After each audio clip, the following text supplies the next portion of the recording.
You are live.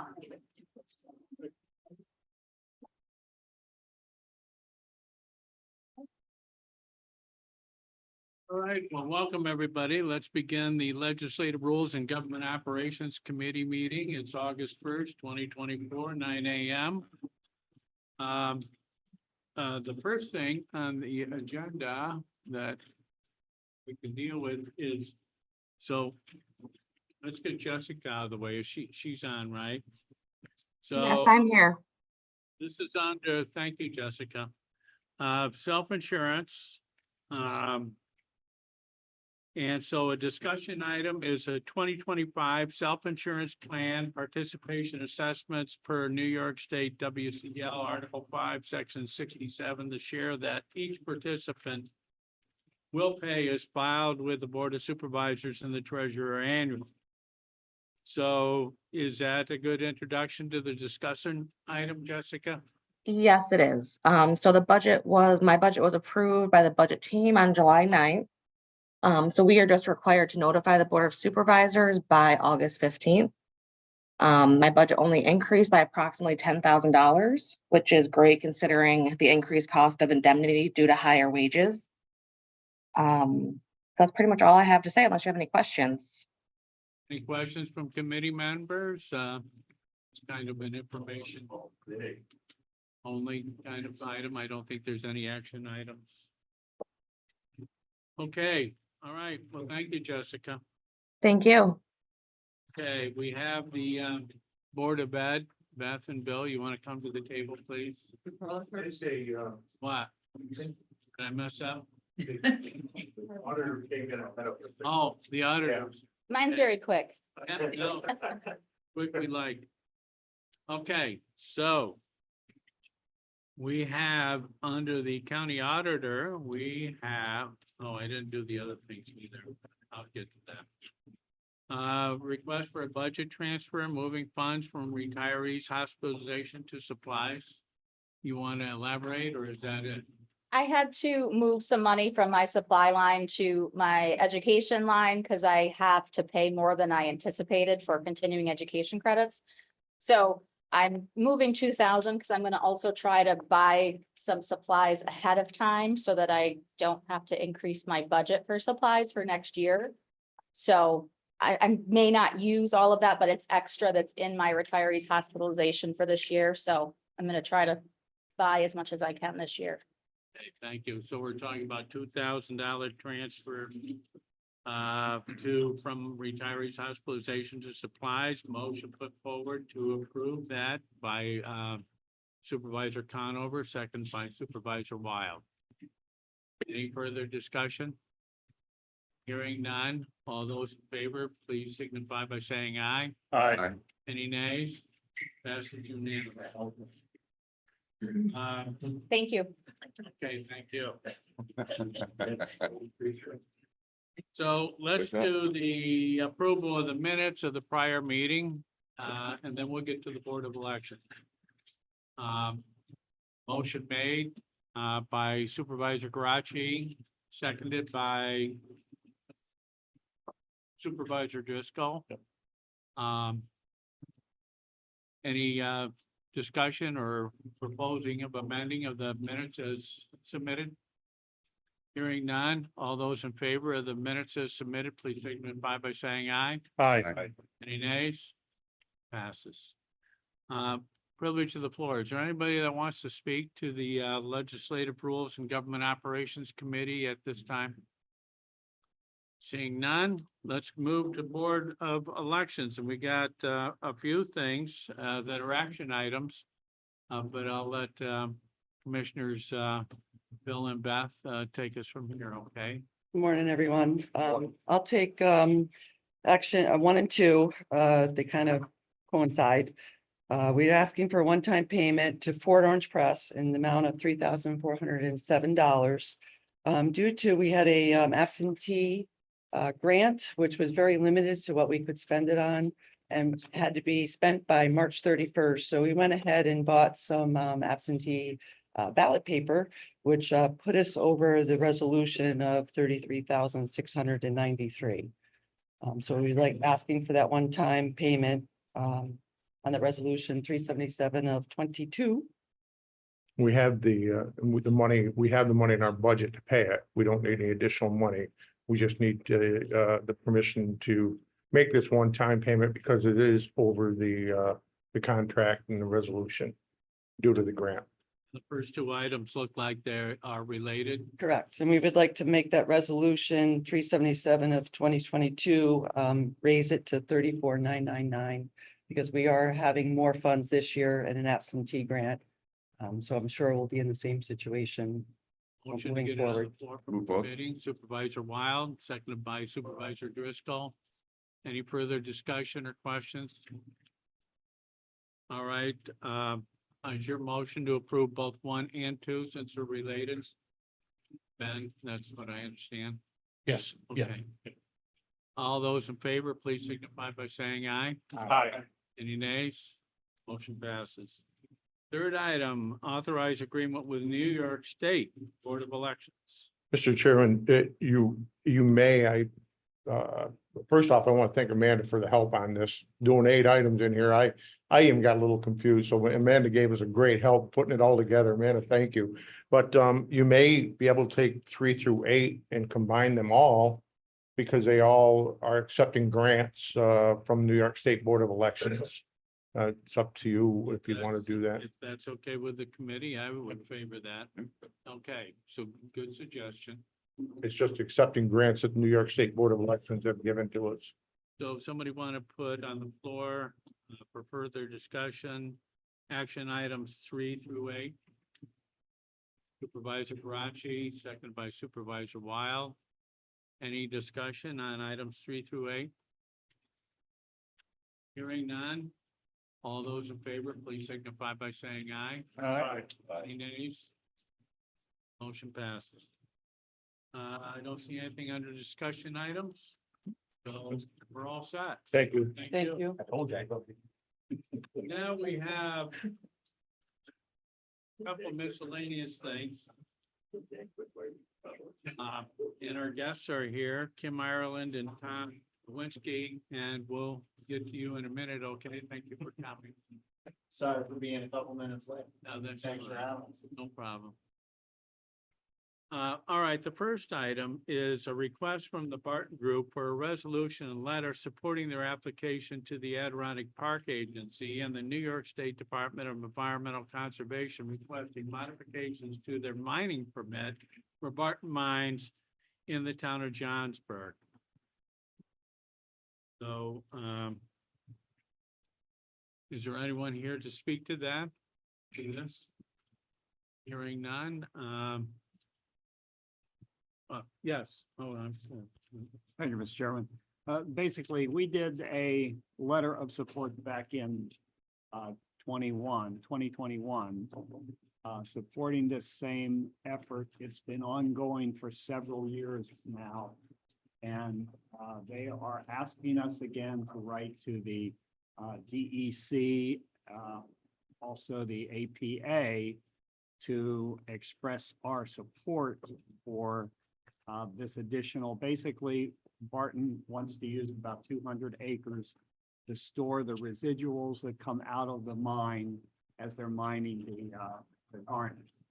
And they have it all sequestered within their land. They've taken into account all the environmental issues associated with this. Basically, if they do not get this in 2026, they expect they will have to close because they won't have any way of disposing of the residual that comes out of the mine. So it's pretty critical for them to get this at this point. We supported it in the past, so they've asked us to write additional letters of support right now to try to help push this over the edge. Thank you, Mr. All right, motion put on the floor by Supervisor Karachi.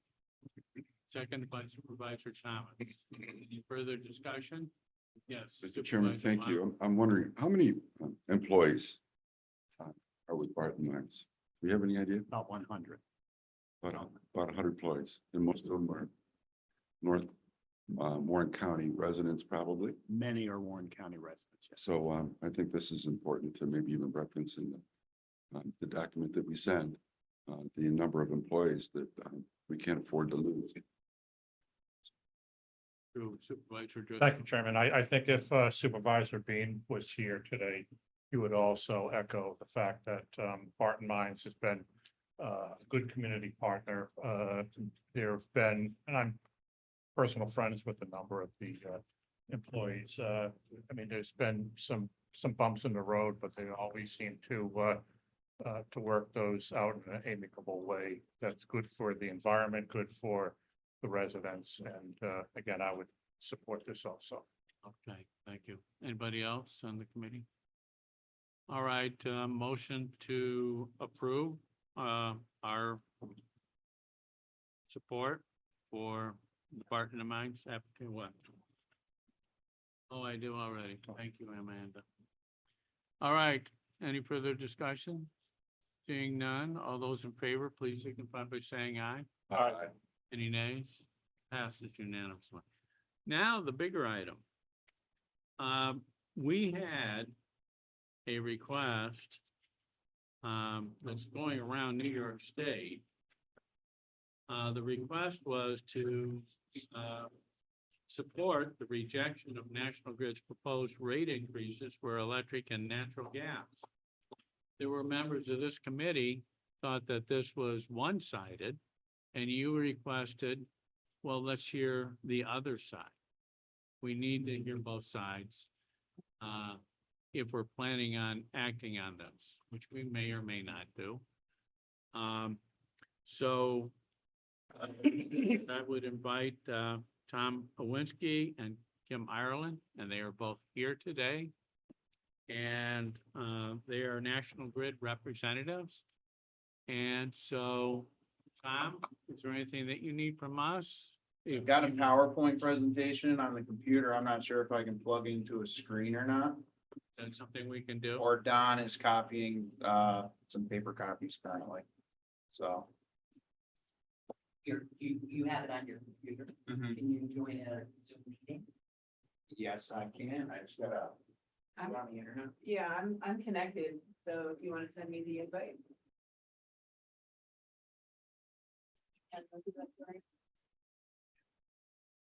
So, Kim, you're up there someplace. Yeah.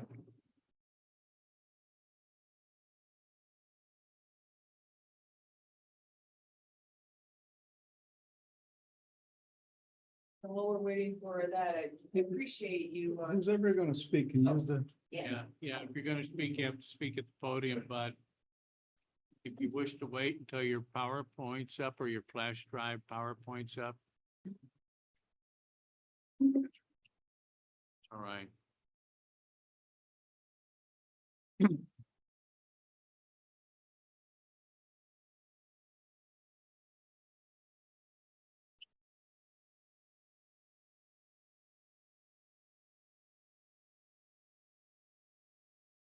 You fine, Kim, yeah?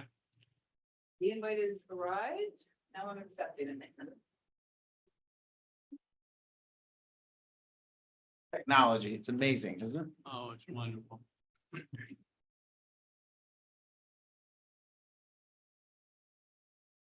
days it's wonderful, other days I wonder.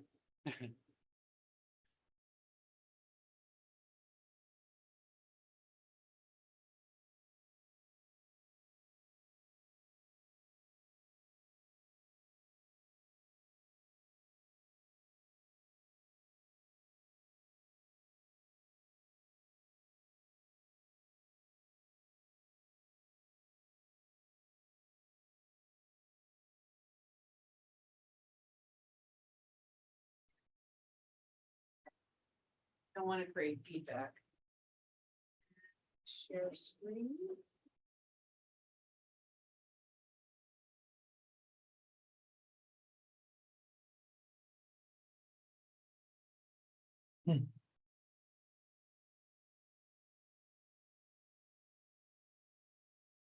Y'all can see it, right?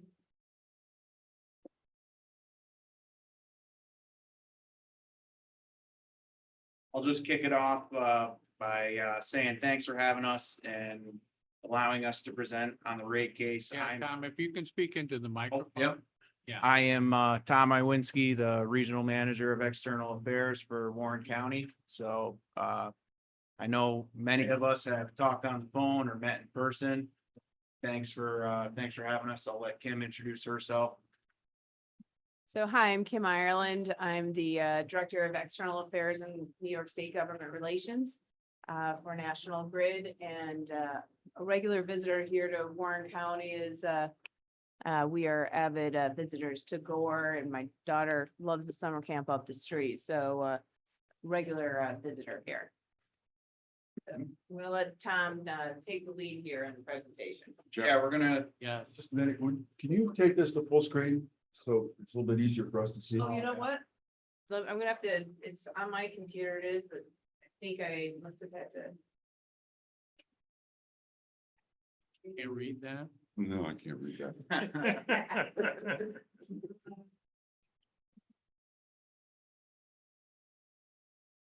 Showing here, but not on there. technology. Yeah, I think that one's big.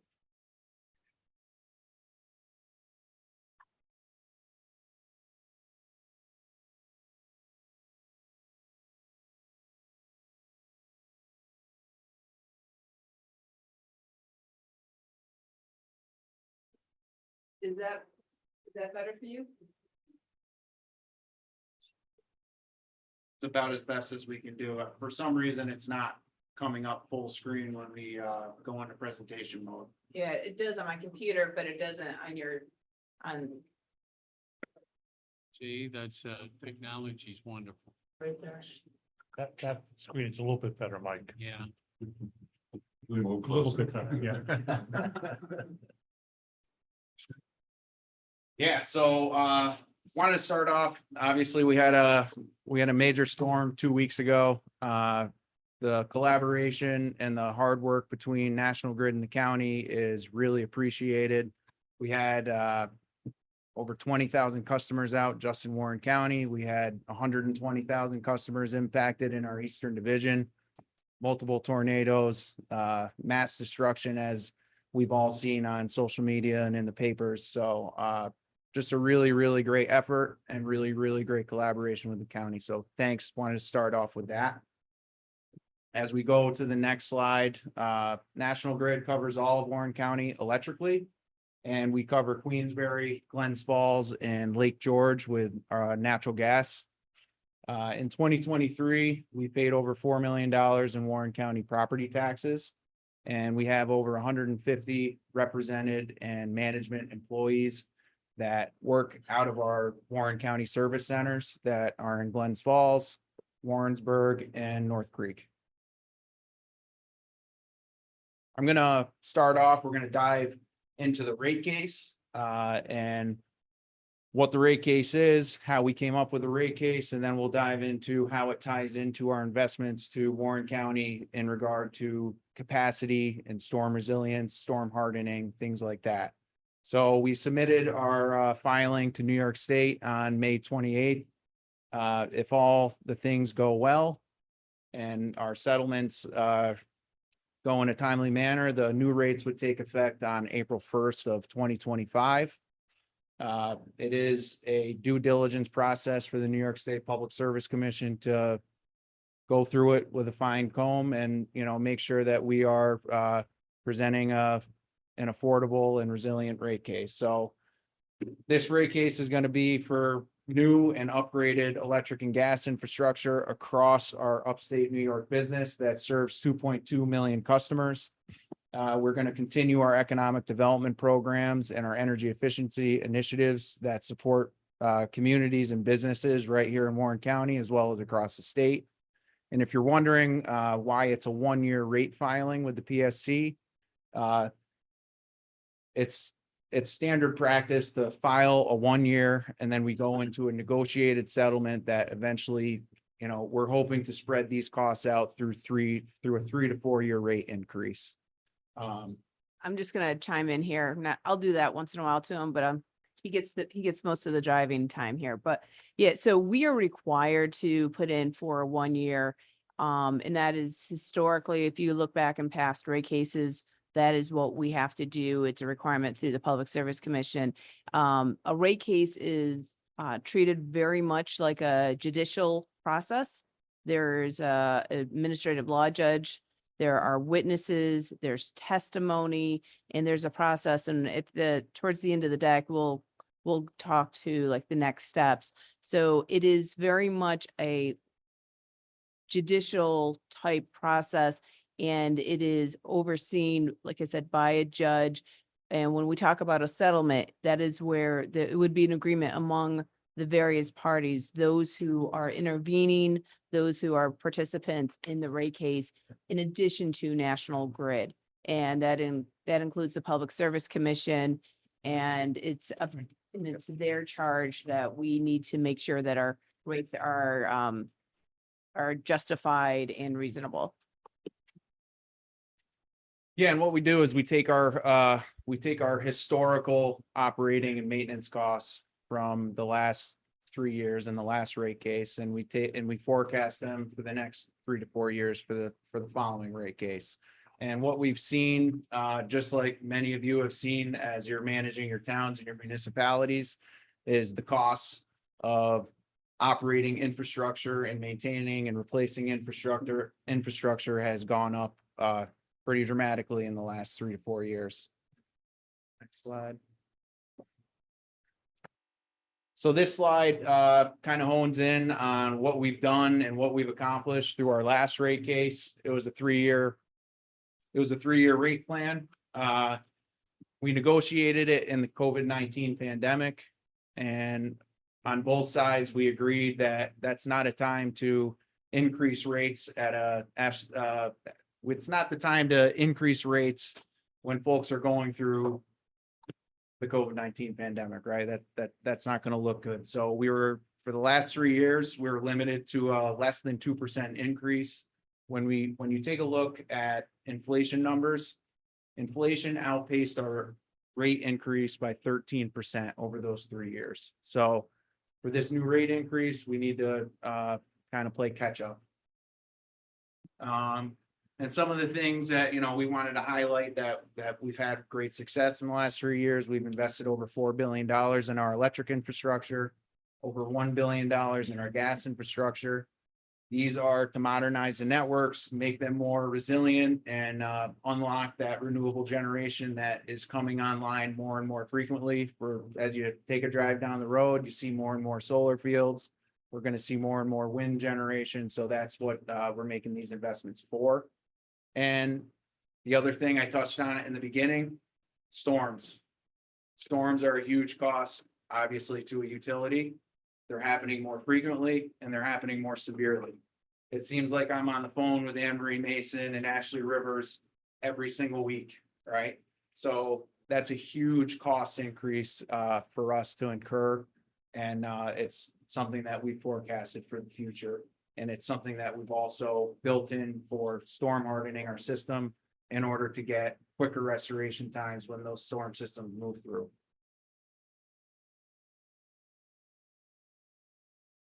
So when we take, and I know, so the resolution that you folks saw from one of your fellow counties, challenged that the rate case is connected with the state's policies. And there's definitely some truth to that. National Grid does share the goals that New York has put forth. We also share those goals with, I guess I'll say, the caveat that we need to look at those goals through the lens of reliability and affordability. So the state has declared a what. We would like to make sure that the utilities and our customers and our communities are part of the defining the how. And so when we do look at the rate case, and Tom mentioned it, that some of those investments are necessary for interconnection of renewable energy. And, as we see solar farms, the system that we have been the stewards of for the last 100 or so years is not the same system that we need to support the energy system and the needs of our customers going forward over the next 100 years. We're seeing certainly more distributed generation. That would be renewables, certainly. We're also seeing the energy demand increase significantly. If you think of your homes and how much energy you consume today versus 10, 20, 30, 40 years ago. Him, not 30, 40 years ago, he wasn't around. But so that is something that we have to make sure that our system is keeping up with the needs of our customers. And the same thing, you know, I've just hit on residential. I'll also talk about commercial customers. Our commercial customers are much more sensitive to if they're yesterday I was sitting in the office and there was my office shook. There was lightning and thunder. And so that when there's those lightning strikes, our customers feel that. And, you know, we will, you know, maybe the lights will dim and then we go on with our moments. That can have a significant impact on industrial customers if they feel it on their processes. So we also have to be mindful and build our system for tomorrow's economy. And and that is something that we don't do all in one day. That is a long-term planning. And then that is part of what our rate case is a long-term plan of how are we meeting our customers and our economy's needs, not for just the 2-3 years of our rate case, but also in years out, because we have to look in the long term. So when, you know, part of the rate case certainly is going to support many of these goals. Many of them happen to align with the clean energy goals that the state has, but those goals also align with the needs of our customers. And that is, you know, modernizing our network. It is building the transmission. I know Tom's going to hit on that in a second, some of the investments that we've made here regionally and how that is impacted with outages and a decrease of those outages. You know, we want to expand our energy efficiency programs. That is, let's actually get our customers to try to use energy less. That can help mitigate the impacts on the bills. So with that, I'm going to pass it back over to Tom. Yeah, so this slide just tries to paint that picture of the vast amount of service territory that we have to operate and maintain. There's a picture on the slide. It's of our Ticonderoga transmission line rebuild. It was built in the 1930s and it did its job for a real long time, 80 to 100 years, right? We just went through, we replaced every single transmission structure and replaced conductor where it needed to be. Prior to the rebuild, we were seeing anywhere from 5 to 7 outages on that line, which took out 10,000 customers in the Ticonderoga region. So 5 to 7 times a year. We did the rebuild. Knock on wood, for 1 year, we've had zero impacts or zero outages for the Ti region. So that's just, you know, that shows that was a really large infrastructure project, but that's the difference that these investments can make. And not only was it great for reliability, but it also opened up capacity on the system for potential load growth, whether it's a industrial commercial customer or taking on new solar, new renewable generation. So Tom had mentioned that this is in the numbers that are on the screen here, this is for what would happen if the rate case was approved for 1 year. And so we understand that certainly these numbers do have an impact on customers. But, you know, as we just spoke, I mean, these numbers also relate to the investments that we will be making into the system. We don't anticipate, and we hope that it is not a 1 year rate case. What we'd like to do is we've gone to the commission, we've presented our information, and it is part of a many-month process. We would like to see a multi-year rate case. And so what that would bring those numbers down on an annual basis, and it would smooth it out over a multi-year. So, but we are required to present our numbers in a 1 year. So it does make it a little difficult. One of the things I do want to hit on is, you know, we certainly have concerns with our low-income customers. We want to make sure that they are not put in harm's way, if you will, or that they are now overburdened. And so part of what we are proposing would result in a decrease for low-income customers. And then also we support energy affordability programs. You know, customers are encouraged to utilize the HEAP program, the Home Energy Affordability Program that the federal government supports through the state.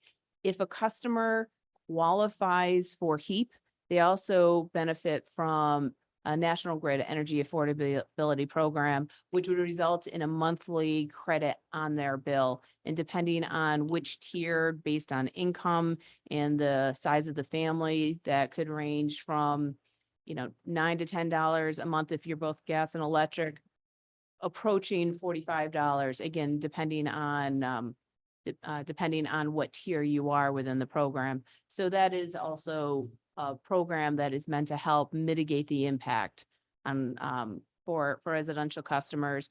And, you know, commercial industrial customers, they would certainly see a change in delivery. We also want to work with them. And when I talk about energy efficiency, you know, we want to work with those larger customers to help lower their consumption. So to also help mitigate the rate impact. But part of, you know, talking to what Tom was saying in regards to the investments in our system, when we go out and we talk to those larger customers, one of the key things that they want is reliable service. If our infrastructure is not there to support their business, when they have those sags, when they have those problems, that is more costly to them and their production than it potentially could be for the cost of the investment into our system. So that's where we are with the bill impacts. And we certainly would like to see this to be a multi-year, so those numbers can be smoothed out over several years versus having a 1-year spike, if you will. So this is just kind of an illustrative slide. If you look at gosh, it's small. I lost my glasses, so I'm doing a little guy to step in? yeah, somewhere in the bottom of my car, they've got to be. But anyhow, so if you look at the blue, that is our delivery rates. And if you look back over the last numerous years, our delivery rates adjusted for inflation actually are lower now than they were 16 years ago. When customers look at their bill, they see National Grid's name at the top, but we collected not only for our delivery rates, we also are collecting especially for our residential customers, we are collecting for the commodity. On the commodity side, the actual electric, the actual natural gas, that is a pass-through. We are through law, through regulation, we are not allowed to increase to mark up the cost of the actual commodity. So what we buy is what we pass that on for the actual commodity. That's the supply side of the bill. And then there's also in the green, that's the surcharges, the taxes, fees, and assessments that we also collect on behalf of New York State. So that there's 3 components of the bill. This can be a little dizzying when you talk about the different components of the bill. But we have various classes. SE1, those are the residential customers. We have the energy efficiency programs. You get into commercial type classes, the SE2 and 5s and 7s. I'm not going to drain this slide, but this is a breakdown for customers. The industrial customers on the electric, you'll see there like the SE3As and transmission. So the different level of customer will dictate the rate that they are charged. All right, so I'm going to hand it back to Tom, talk about some of the investments here. Yeah, just talking about our investments and our operations in Warren County that kind of tie back to our rate case. So our vegetation management program, I know I've had conversations with many folks in the room about it. We trim all of our circuits on a 5 to 6 year cycle. So there's not an inch of wire that is not seen by our forestry division it's seen every 5 to 6 years. And that same time frame goes with our distribution inspection program. We have eyes on our poles, on our wires, on our cross arms every 5 years. If there's damage or we see that a pole is rotten, we want to make sure that we have a quick fix. So if a storm blows through, hopefully, it stays standing. Transmission circuits, you'll see the helicopters sometimes flying through town. We do those with an infrared camera through a helicopter. And then, it's just, this slide's just showing you our commitment to continuous improvement and maintenance of the system. I would liken it very much to how counties, towns, also maintain their highways and their bridges. And the investments that we make in our system is similar to that. It's our rates are, I would say it's a parallel to taxes, and I know that's not always a loved word. But our investments are similar to that. And so we, just like you go out and we'll inspect roads or bridges, we're doing the same thing to our system. So this slide just kind of shows you, the upgrade in capacity that we're making for the region. We just went through a reconfiguration for northern Saratoga and southern Warren County, where we reconfigured our substation and our distribution lines. And that was a $20 million investment that we will complete in 2027.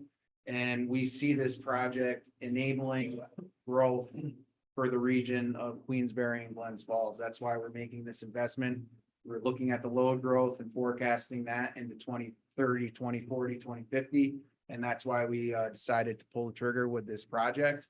And also wanted to highlight our Queensbury substation rebuild. That was a $14 million project that was completed in 2018. That is another project that just increases the capacity and enables the area to grow. And then storm resiliency. I don't know about you guys, but it seems like Warren County's got a bullseye for every single thunderstorm, tornado, snow, ice, you name it. So we are making investments heavily into the system to increase our reliability and resiliency. What you'll see in the next few 3 to 4 years is a blizzard scheme, and blizzard scheme is fault location, isolation, and service restoration. It's pretty much, it's a lot of sensors out on our lines and on our poles and switches with communication devices talking between them. It eliminates us having to roll a truck, call a crew in. They just sat down for dinner with their family. They get a phone call up, there's an outage in Bolton Landing. This eliminates the need for that, and it's a self-healing grid. So it takes the troubled area and say between Bolton and Diamond Point, it isolates that area. So we have a smaller outage and it picks up more customers. So that's what that scheme is. Stony Creek has been they feel the brunt of it with our storms. They're on a radial line. There's one feed out to the town, and we are actively trying to make that feed more resilient. What you're going to see is oftentimes, and especially in Warren County, our poles go off the road, right? They go into the rear lot, and it's hard to access those poles. So we're trying our best to move all these poles out to the road.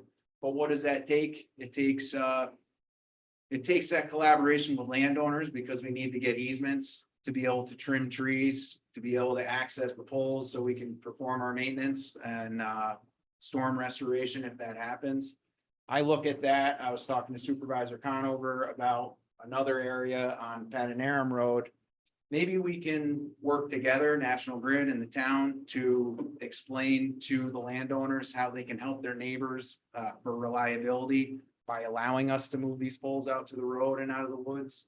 Just something that was in my mind that I wanted to voice to you guys.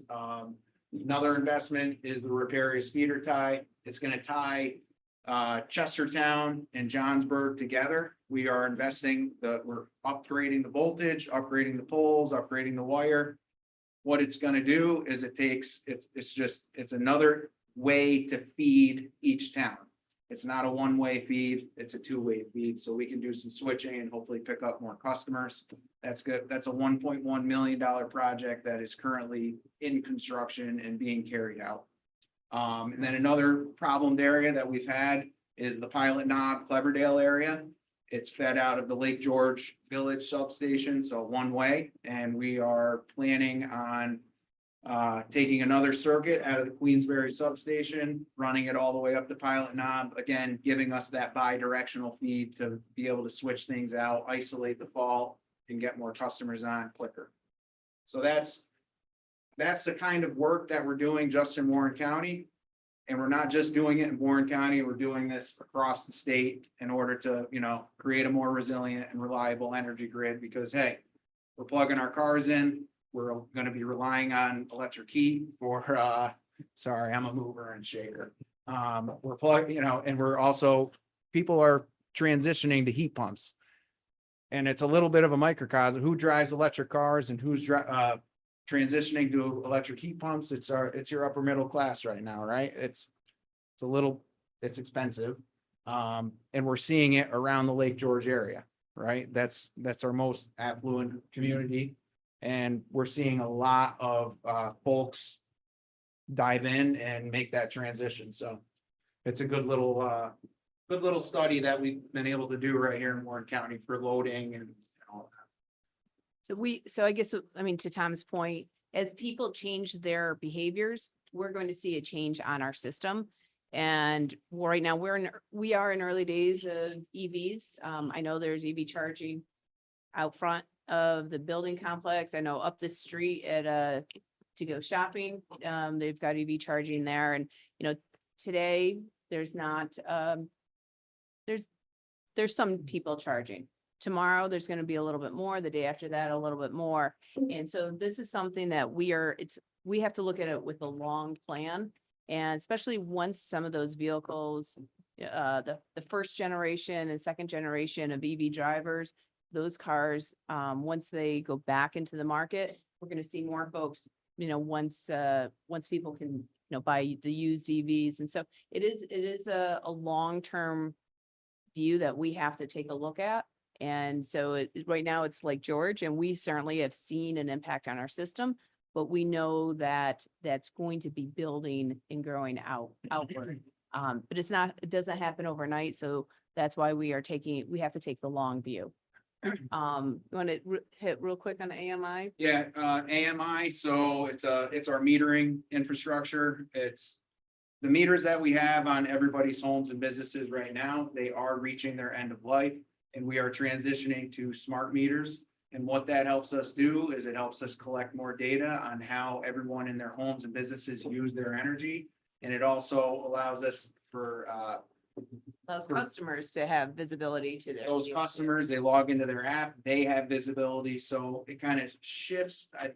It's gonna help us shift the way we view and the way we use our energy, right? We're gonna incentivize folks to use energy on off-peak hours, which will then create a more affordable supply rate, right? Because we have to procure that energy on the hottest day of the year and at 5 p.m. when everybody gets home and flicks their lights on, turns their heat on, puts their oven on, right? So if we can shift that and get people to think about that, AMI will help us with that. It also gives us real-time visibility, going back to the storm resiliency. Right now, we're very dependent on customers calling in, letting us know that they're out.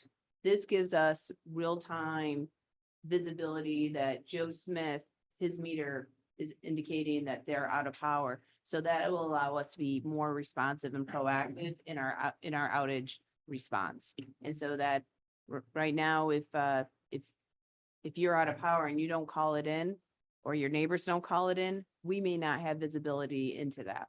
So will be very helpful from that perspective. Yeah, there could be a seasonal camp where they're not home and they don't know that they're out of power and it's at a dead end road. We have no idea. They have no idea. These AMI meters will be able to know that they're out of power. So just touching on our economic development program. Community Ticonderoga, they've taken great advantage of that. We've invested over $400,000 in the Economic Development Main Street Program for Ty. That's available to all the communities and businesses in Warren County. Definitely something that we should take advantage of and will take advantage of. And touching on our energy efficiency, over $3.1 million has been invested into our businesses and customers in Warren County since 2020. There's a graphic on there, over $1 million for Gore Mountain's snowmaking upgrade. When West Mountain transitioned over to LED lighting and new snowmaking, we were a part of that as well. We work with a lot of the industrial players and strategic energy management plans and partnerships, helping them do capital investment to lower their energy costs, lower their carbon footprint, and just invest capital projects into their bill. So. Their mill here as opposed to someplace else. And so in all these are all programs that are supported through our rate cases. And then showing up in the community, I take great pride in that. Our leadership takes great pride in that. And I know all of my colleagues take great pride in that. This just shows some of the programs that we've supported. Coles Woods, we donated $25,000 for the lighting upgrade. We spent a day setting the light poles, helping out the Friends of Coles Woods. So, just a slide showing how we show up in the community. We're a huge supporter of Tri-County United Way through our employee giving campaign and through corporate sponsorships. So, we're here to serve the communities that we serve. So I know you can see that there's a couple more slides. We're calling that the appendix. And so we're going to just jump right here to the process and next steps. So we have more than 2 million customers in upstate. We are mindful that we are there and need to be there every single day for our residents, for our customers who are employers, those who are making investments back in the community. So right now we've put in the filing. So that happened, Tom said, back in May.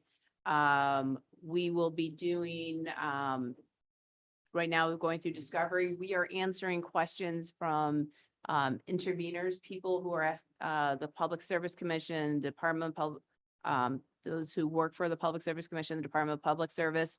They're going through and they are asking us questions, making prove our points, prove our requests. And so that is where we are currently right now. At some point, we will be transitioning into discussions on what a settlement would look like, and that's certainly our hope. And during this, there will be public hearing opportunities. Community members of the community can come and speak about our rate case. If that is something that the county is interested in doing, that is there. We look forward to having the conversations. We appreciate having the opportunity to come here and talk to you folks. And I know that and I'm gonna just kind of not talk so much to the slide. I know that there are people who have questions as to, is the state going in the right direction? Is this too much, too fast? We certainly, when we look at putting our rate cases and our long-term plans into place, we have the eye on the goals that the state has. We also have to have an eye on making sure that it is not an overburden on our customers, making sure that our system is able to show up for our customers, be it residential or commercial, industrial customers, making sure that we continue to be inviting to, that we are not, that make sure that we are creating an inviting environment for people to sit here and reside here. Sorry, okay, you all won't see that. I have text messages showing up on my screen. So it is, we are still really in the early stages. I would say that our rate case, yes. Does it reflect some of the goals of the state? Absolutely. Does it also reflect what we believe the pace and the cadence needs to be? And we think that there has to be planning in order for the state to get to where they want to go. The governor came out last week before, indicating that that she knows that the goals probably will not be met in the same timeframe that they have right now in law. We are looking to abide by the spirit of what the state is looking to do, but we also need to put the needs of the communities forward. We believe in this rate case, especially once it goes through the settlement process, that we can move forward with that balance. So, I mean, we're happy to answer questions, or if any members ever would like to chat offline, that is something we're more than happy to do on one-on-one or what have you. So that's our presentation. Oh, very good. Thank you. Very nice, very comprehensive. Questions from the committee? Supervisor Yeah. Bispo? Thanks very much, guys. My biggest challenge in 15 years in government is to weigh the cost of a particular initiative versus what you're getting from that. And certainly, I think we'd have a hard time arguing that we're not getting an awful lot from National Grid, not just 2 weeks ago, but throughout the year. My question is I work with low-income individuals on a daily basis, and the eligibility requirements for the HEAP program is considerably more than SNAP and some other federal programs.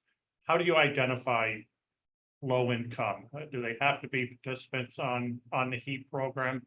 Because there's a lot of individuals and households that aren't accessing HEAP, who I think would qualify for that lesser rate. Also, there's a number of, especially in Glens Falls, Queensbury area, there's a lot of rental units where heat is included in with the rent. And how do you kind of define how you would approach that type of a situation? So when it comes to eligibility, so we do have, and there is a whole section on our website that we can send you the link to on eligibility for the energy affordability program.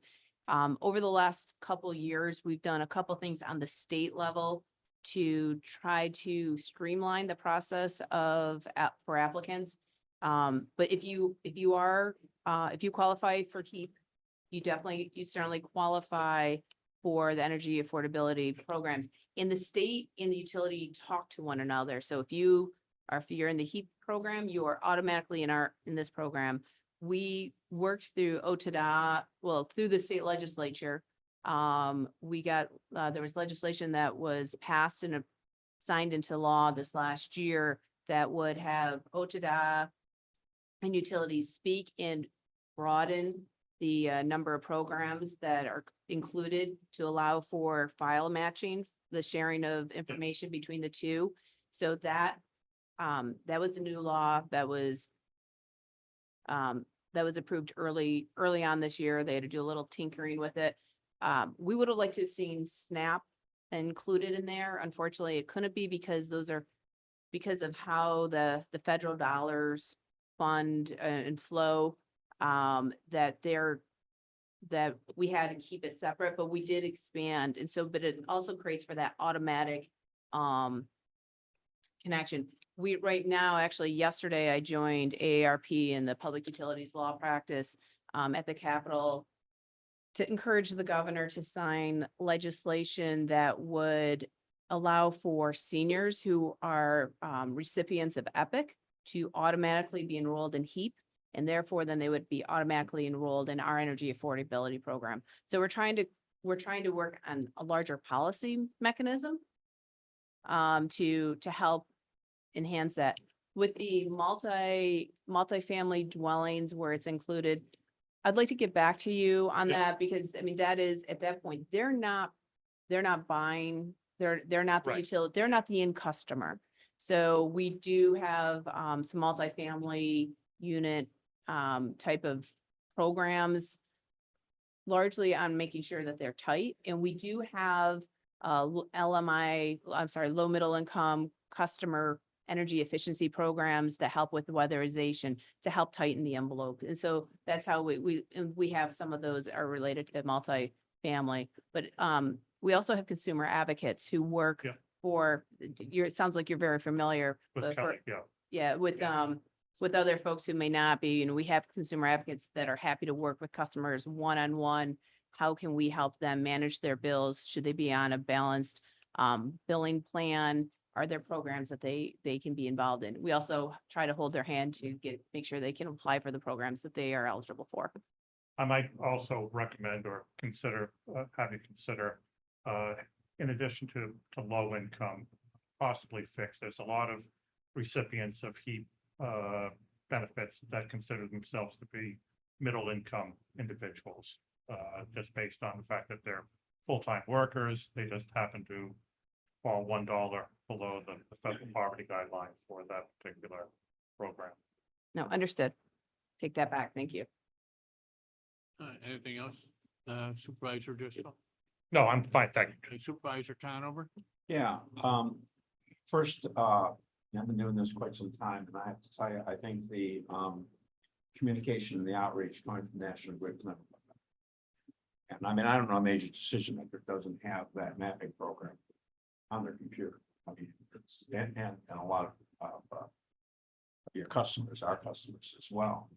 I mean, I think that the last storm event, we were hit pretty hard, and we've been hit hard on other events. And the feedback that I get is that the work that goes on between National Grid, our emergency responders, do not forget them, because they're out dealing with fires and Every health day. issues and other types of things, and our various highway departments has it's just excellent. It's really, really quite excellent. And I think though that the question here today is what's the most productive way for us to participate in this process? I think adopting a resolution that basically tells the Public Service Commission, or to forget the process, just say no. I mean, that's not what this process is all about, right? This process is intended to try to balance the capital and operating needs of managing this type of system against, of course, the affordability and value side of for the customer. And it seems to me that, where we can communicate well within the process would be, if we wanted to, is to communicate that during this inflationary period, with people that have rising costs of food and everything else, that we have concerns. We have concerns relative to that. It's just another log on the fire, so to speak, of unaffordability. And then the Public Service Commission has to weigh that against the needs of running an infrastructure like this. As I read the one resolution, I don't think it accomplishes very much. To be honest, it basically says, forget the process and just say no. I think that's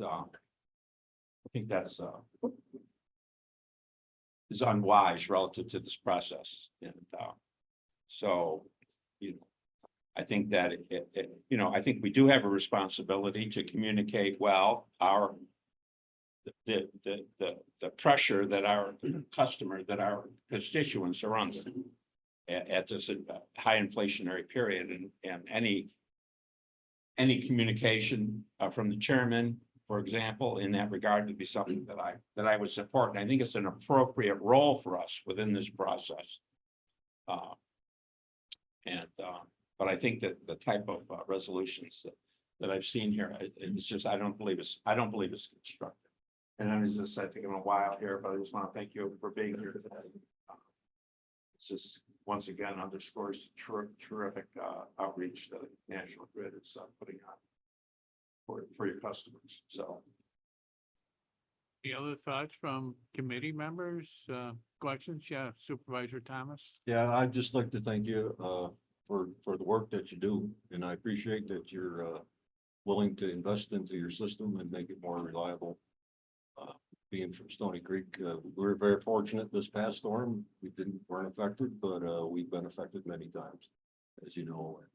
I was just curious what them little rectangular boxes on the poles with the rod hanging down. Yeah, so that's actually, those are communication devices for our AMI metering. Okay. So our new meters are gonna talk to those gray boxes on the poles. Okay. And then it works its way, it's a localized area network, and then it feeds back to, a data center here in Glens Falls. So, Yeah, Walkie-talkie. Yeah, I get questions, what are those things? yeah, I'm actually They working think the on, government's keeping an eye on them. yeah, I'm working on a one pager that I can, distribute to all you folks when we start to install these new meters. That explains what those gray boxes are and what they do, so. And I guess the second part is, does National Grid actually purchase electric, or generate?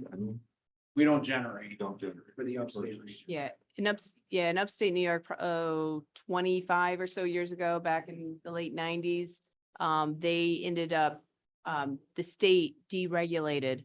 Right. And so we deliver, so we go to the market and purchase, from the, through the independent system operator, we purchase power on behalf of our customers who don't purchase it already on their behalf through an energy supply company. So customers do have the choice, and that's where I referenced earlier, we're through law, we're not allowed to mark it up. It is a complete pass through.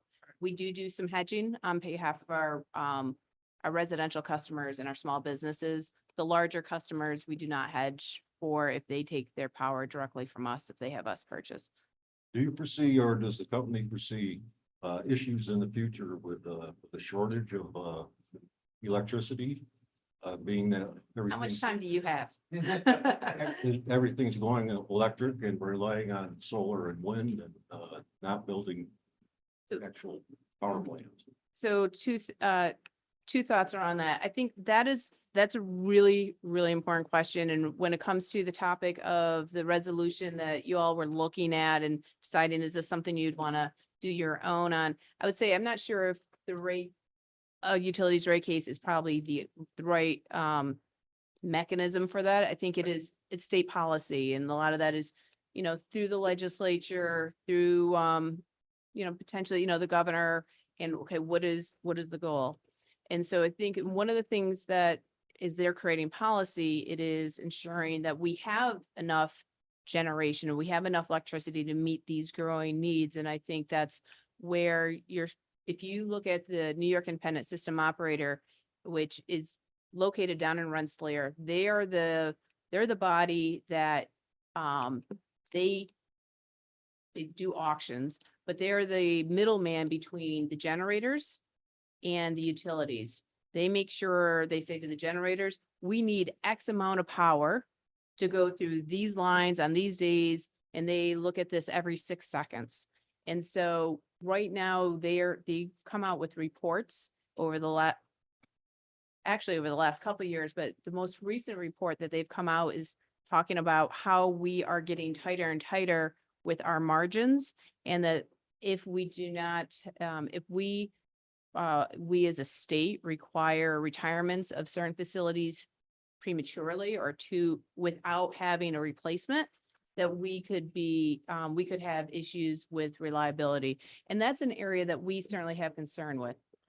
We could have all the transmission lines in the world, but if we don't have the electrons to go through them, there's going to be a problem. So I used the word planning a couple times as we were talking. I cannot say it enough. The state, the utilities, the generators, we need to make sure that our future on energy is planned and coordinated.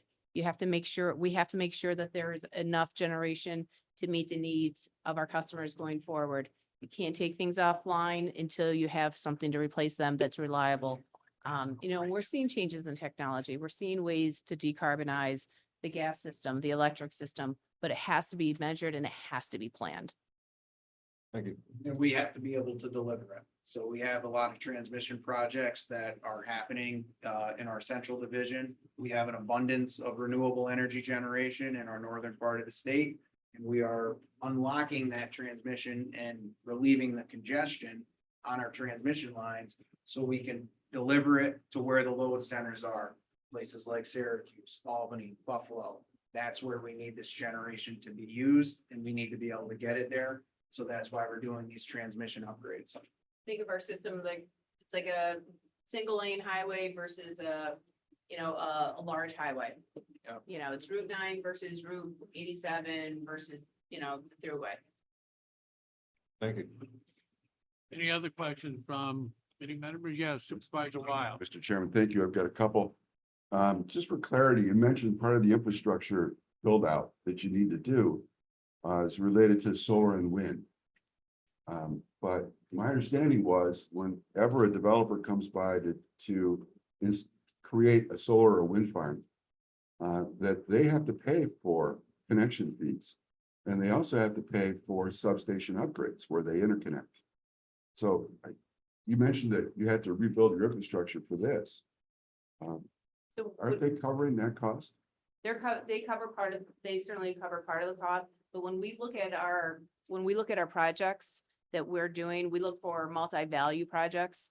And so not only is one of the things we want to attract, we do want to attract new generation. And so, and if you put the full cost of upgrades on one generation project, that it's not attractive for them to make their investments.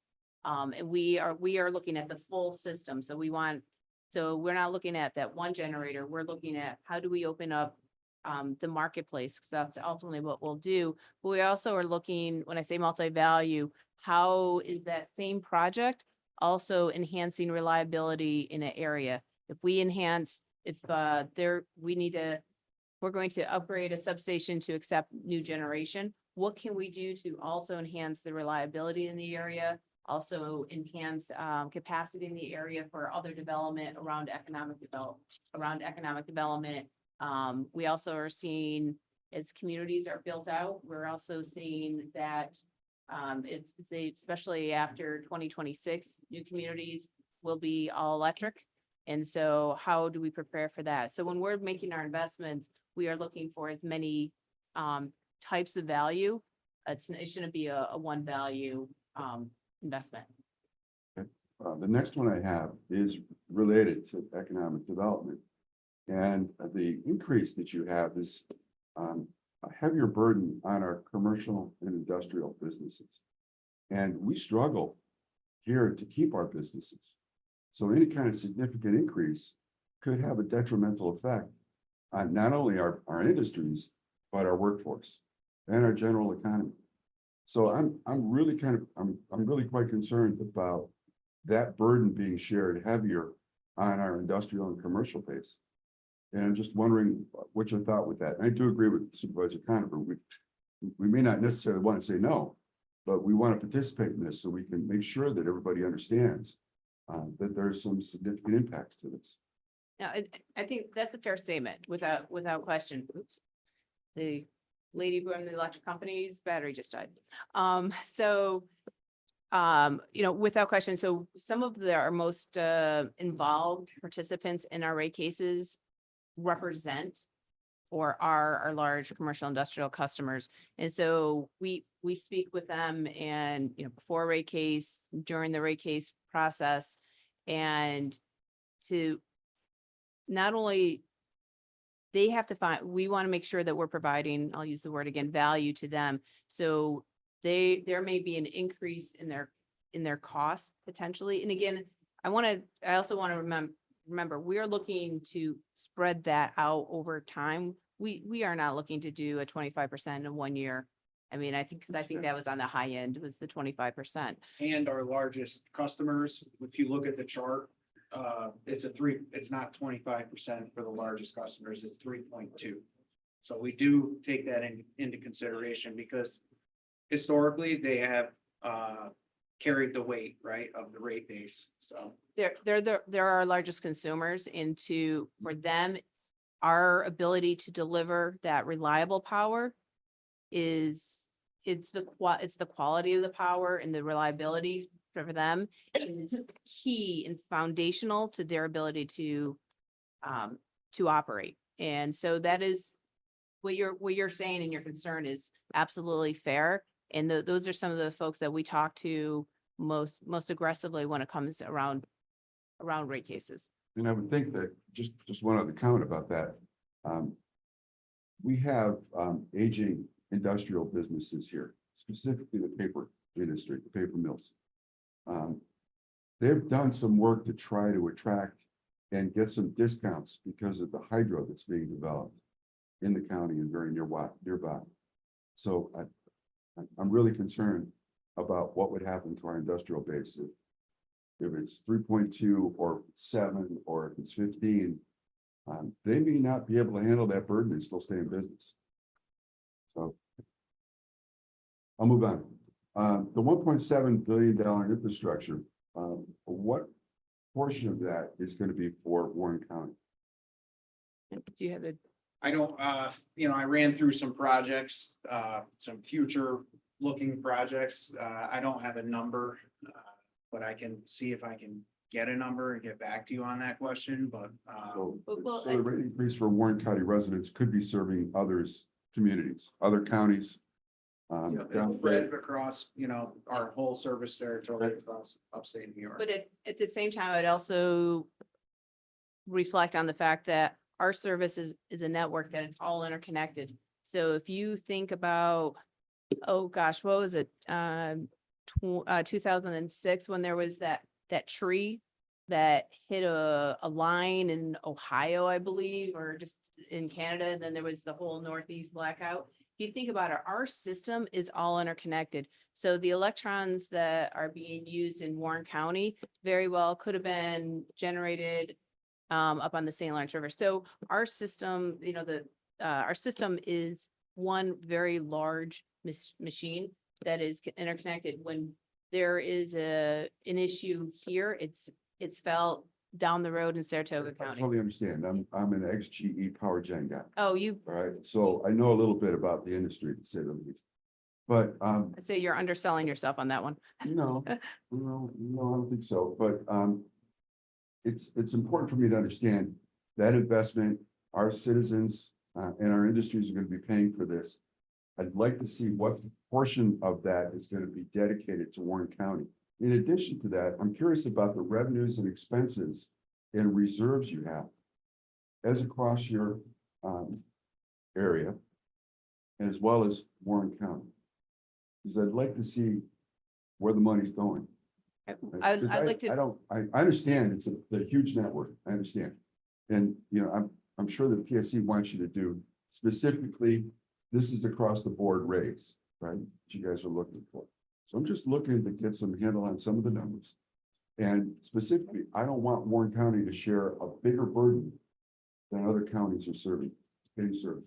let us do our homework and come back. I'd love to have a follow-up conversation. Thank you. Mr. Chairman, thank you very much. Yes, thank you. Supervisor Conover.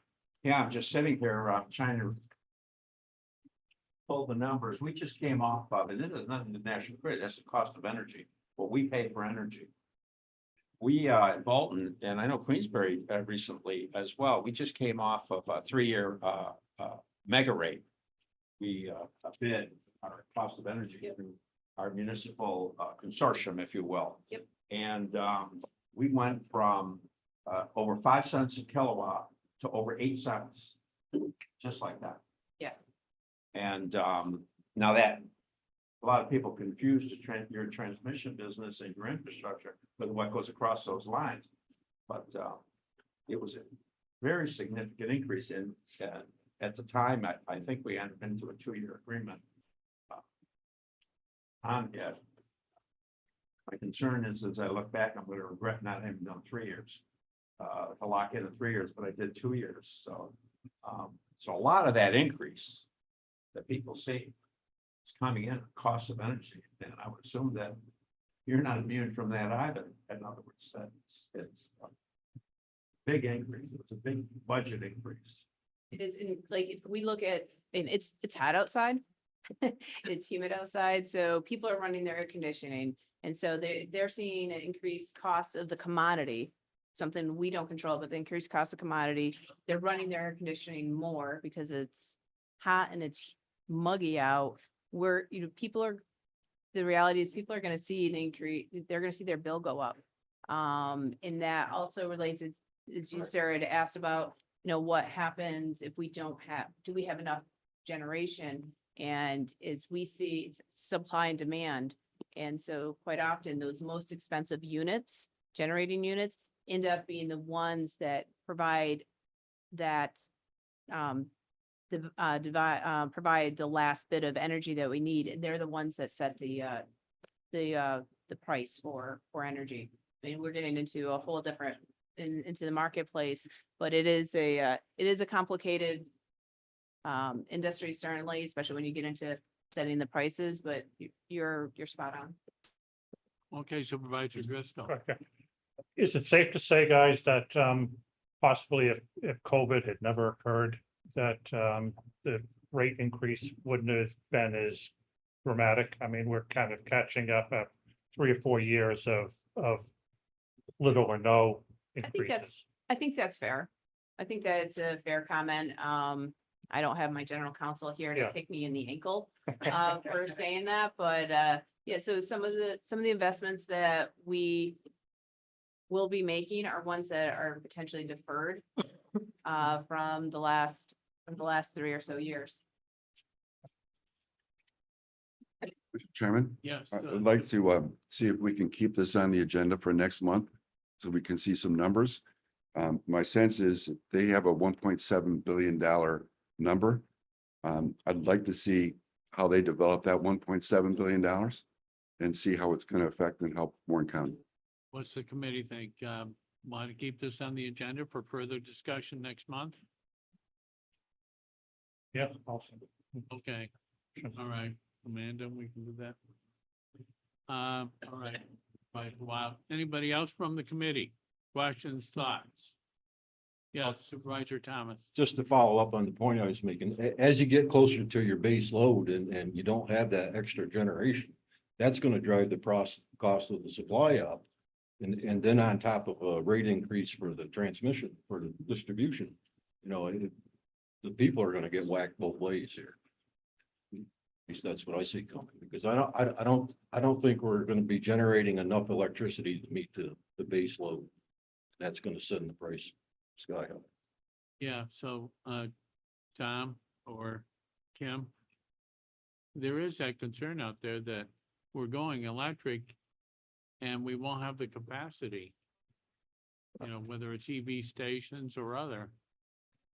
And I think that is a legitimate, absolute legitimate concern when we, again, going back to the word of planning and what does our system look like in our system, including the generic term for our system. It is a legitimate question, and I think that is a good question to ask. I think that's a question to ask, not necessarily as it associates with any utilities rate case, but as the larger state policy is, where are we going? And definitely speaking your minds on that. And, I know there's Association of Counties and there's different mechanisms for that as well for you to look at for speaking up if, and they may be able to be helpful as well. But I think it's a legitimate concern and something to take a deeper dive into. It is a concern certainly for us. Liability, I mean, if we're not delivering setting storms aside, because we have no control over that. But, at the end of the day, energy policy for a lot of people starts and ends at their thermostat and their light switch. And we have to make sure that when they flip that switch, the lights go on. Well, thank you. Any other questions from committee? Just, Mr. Chairman, I would just like to respectfully ask our guests to try to provide some numbers for us and some projects for the county. Okay. We can do that. Very much before next month. Great. Thank you so much. Thank you. Thanks for having us. Before you leave, are there any questions or thoughts that the non-committee members who are present here wish to share with everybody? You do signify your desire. Being none. All right, yes. Motion to Supervisor- adjourn. All right, so just to summarize, I want to thank Tom and Kim. And Tom and I already have a relationship because one thing that I really like about National Grid is their community outreach and their communications, especially with town supervisors, so we know what's going on. And I know that Tom has been responsive almost immediately. If I have a question or a concern, I think this aspect of what National Grid is doing was very good. All right, so, and I know that we got to prep for the growing magnitude of these storm events, which, are challenging our electric infrastructure as well as our stormwater infrastructure. And if we don't prepare for it, you're not going to be prepared for it. Supervisor Conover. Yeah, I just wanted to say, Supervisor Wild, reminded me, the idea of, that you mentioned about. Okay. Should I wait? Anyway, Telling us something. the idea of developing a smarter system where you can isolate where the problem is critically important to everyone, including our business community. We have a relatively small hamlet business community, so the ability to keep them operating while we're dealing with something that might be but a few hundred feet away is very important. And I think that, but the same would apply to a residential customer also. So to the extent that we can zone down these problem areas within the network, I think is music to my ears, because I do hear that from the business community. You know, well, why do they shut the power there? Why don't they shut it here so I can stay in business? Right. So kudos to that initiative.